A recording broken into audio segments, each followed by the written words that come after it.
kondisinya sekarang bagaimana, Dok? Alhamdulillah, kita ada 2 puncak. Waktu Alfa, kita itu wah luar biasa. Bicara Bogor. Assalamualaikum warahmatullahi wabarakatuh. Bogorian, semoga semua dalam keadaan sehat dan tetap semangat kita lewati pandemi bersama. Nah, hari ini saya kebetulan nggak kebetulan sih, ini sudah direncanakan begitu. Dr. Ilham Haidir, Direktur Utama RSUD Kota Bogor. Assalamualaikum. Waalaikumsalam warahmatullahi wabarakatuh. Sehat selalu, Dok, ya? Alhamdulillah. Nggak pernah sakit saya lihat ya, Dok? Alhamdulillah. Alhamdulillah. Siap. Iya, jadi Bogorians, kita hari ini akan ngobrol santai aja, Dok. Iya. Tentang perkembangan RSUD Kota Bogor. Iya. Bagaimana sih RSUD selama 8 tahun ini perkembangannya menjadi pusat pelayanan kesehatan begitu ya di Kota Bogor gitu. Nah, tapi sebelumnya nih saya juga mau ngucapin selamat hari jadi ke-8 untuk RSUD Kota Bogor ya, Dok. Iya. Untuk seluruh keluarga besar RSUD Kota Bogor. Nah, Dok, sebetulnya saya juga mau ngenalin dulu nih, Dok, ke Bogorians, ke warganet semua bahwa Dr. Ilham Haidir ini yang juga ketua IDI, Dok, ya, sekarang ya, ketua Ikatan Dokter Indonesia Kota Bogor, itu kekeraban dengan Radar Bogor ini sudah terjalin lama ya. Iya, betul. Bahkan mungkin yang Bogorians lihat sosok beliau layaknya dokter ya, bersih gitu kan, ganteng, sehat, gagah. Tapi beliau ini dari dulu bersama kami sering turun ke lokasi bencana. Karena Radar Bogor memiliki relawan kemanusiaan dan dulu pernah ke tsunami Aceh ya, Dok, ya kita ya. Betul. Radar Bogor bareng-bareng tidur di samping jasad begitu ya, korban-korban, Dok, ya. Iya. Pada 2004 ya. 2004 Dok, ya. Dan alhamdulillah gerakan kemanusiaan itu masih terus berlanjut. Terakhir itu Semeru. Iya, Semeru. Itu ketika kami Radar Bogor, gerakan kemanusiaan Radar Bogor meminta RSUD, meminta Dr. Ilham untuk ikut membantu. RSUD tidak langsung berpikir 2 kali, enggak. Jadi malam kita minta, pagi itu sudah banyak bantuan obat-obatan, kemudian SDM, tenaga medis seperti itu. Dan itu kami apresiasi sekali, Dok. Sama-sama. Ini yang kami nilai membuat Dr. Ilham ini tidak gagap menghadapi pandemi COVID kemarin begitu kan. Karena boleh dibilang RSUD Kota Bogor ini termasuk yang paling sibuk dulu di awal-awal pandemi, Dok, ya. Iya. Karena kita mengalami kepala daerah pertama yang terkonfirmasi positif, betul, Dok, ya, dulu Pak Wali Kota Bima Arya ya. Nah, itu gimana, Dok, saat itu menghadapi pandemi yang tentunya semua orang juga masih buta begitu, Dok? Iya, memang pertama-tama sekali bahwa Pak Wali Kota itu masuk itu kita belum punya pengalaman. Kita bukan rujukan untuk penyakit infeksi. Betul. Karena dulu rumah sakit rujukan itu hanya beberapa di Indonesia, termasuk Rumah Sakit Sulianti Saroso. Yeah. Sementara kita pada saat itu harus bertransformasi karena ini adalah merupakan pandemi. Pandemi, betul. Dunia. Jadi mau tidak mau yang namanya pandemi melewati batas negara, dan itu 2 bulan sebelum diadanya itu kita sudah mempersiapkan sebenarnya. Mempersiapkan diri dengan pelatihan jika pandemi ini sampai ke Indonesia. Oke.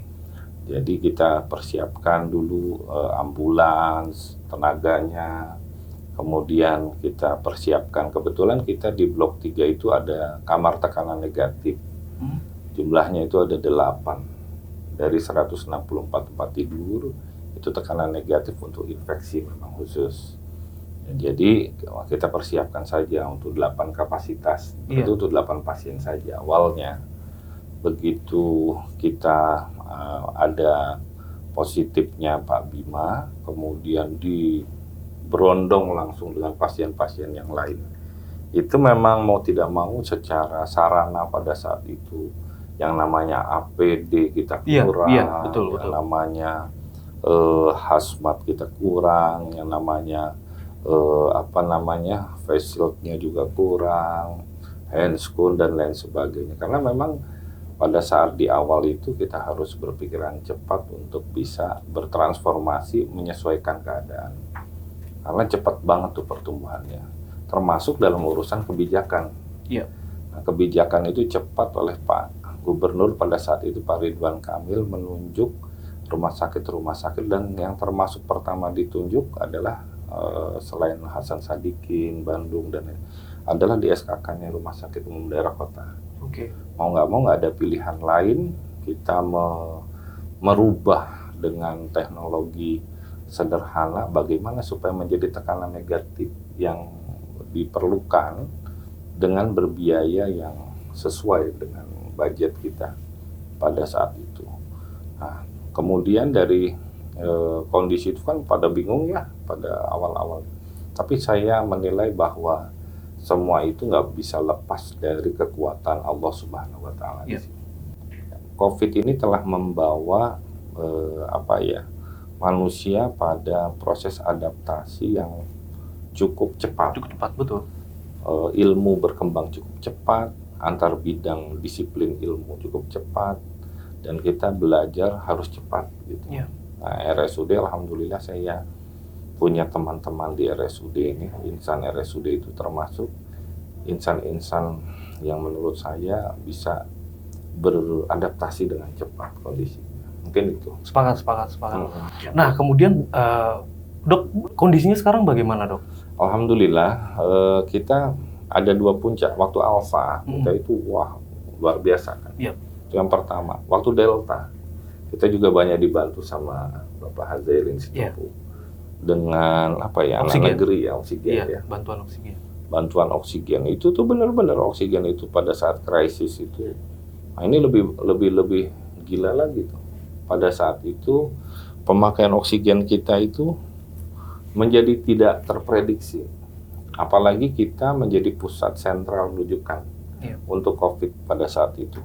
Kita pakai ventilator aja sampai 20 ya, ventilator. 20 kalau nggak salah.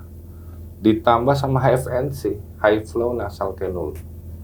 Jadi pressure tinggi, oksigen pressure tinggi.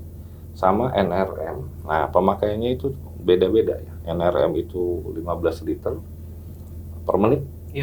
Terus kalau HFNC itu yang paling Draculanya oksigen, 60 liter per menit. Dan yang terakhir ventilator 25 liter per menit.